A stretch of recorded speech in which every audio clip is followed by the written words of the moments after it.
प्यारे बच्चों, मैं आशा बेस्ट आज आपके सामने एक कहानी प्रस्तुत करने जा रही हूँ। ये एक मॉरल स्टोरी है, हिंदी में है, आपको पसंद आएगी और कुछ सीखने को भी मिलेगा। तो चलिए शुरू करते हैं। बेटा, एक बार एक गांव में एक साधु महात्मा रहते हैं। वो तपस्या करते रहते हैं, दिन भर पेड़ के नीचे बैठकर तपस्या करते हैं। गांव वाले भी उन्हें बहुत पसंद करते हैं, उनकी पूजा करते हैं, बहुत मानते हैं उन्हें।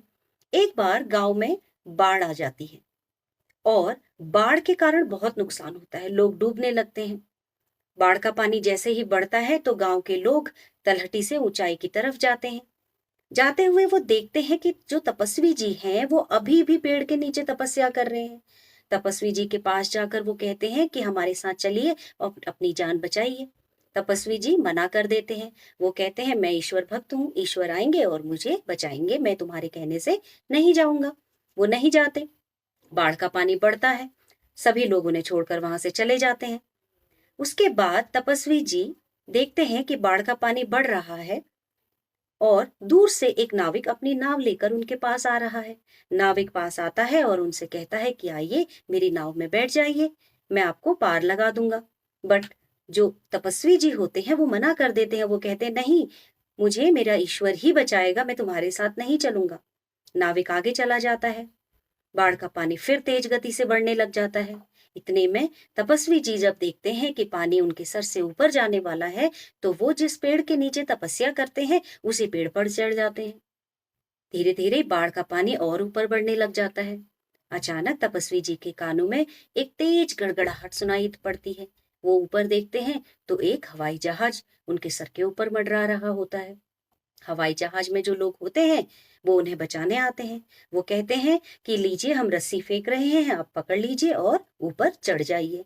लेकिन यहाँ पर फिर से तपस्वी जी मना कर देते हैं। वो कहते हैं, नहीं, मेरा ईश्वर मुझे बचाने स्वयं आएगा, मैं तुम्हारे कहने से नहीं आऊंगा। हवाई जहाज वहां से चला जाता है। तपस्वी जी उस पेड़ पर ही बैठे रहते हैं। जब पानी बहुत बढ़ जाता है तो पेड़ जड़ से उखड़ जाता है।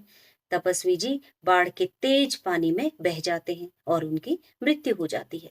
वो सोच में पड़ जाते हैं कि आखिर इतनी तपस्या, इतनी पूजा अर्चना करने के बाद भी मेरे ईश्वर ने मुझे क्यों नहीं बचाया। मृत्यु के पश्चात जब वो स्वर्ग जाते हैं तो वहां पर अपने ईश्वर से पूछते हैं, हे भगवान, मेरी पूजा में क्या कमी रह गई थी, आपने मुझे क्यों नहीं बचाया। तो ईश्वर उनसे कहते हैं कि पुत्र, मैंने तुम्हें बचाने के 3 प्रयास किए।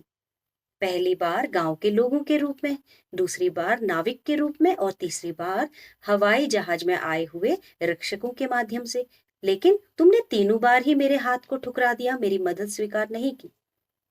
तो ईश्वर ने कहा, मैं तो आया था लेकिन तुम मुझे पहचान नहीं पाए।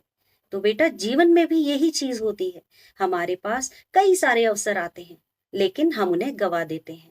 हम सही समय पर अवसरों को प्राप्त नहीं कर पाते, इसमें सिर्फ हमारी गलती है। ईश्वर हमें अवसर प्रदान करता है लेकिन हम ही उन्हें पाने में चूक कर देते हैं। तो हमें आने वाले अवसरों को पहचानना है और उन अवसरों को पकड़ के रखना है और सफलता प्राप्त करनी है। आई होप आपको ये स्टोरी पसंद आई होगी। फिर से मिलेंगे एक नई स्टोरी के साथ। Thank you.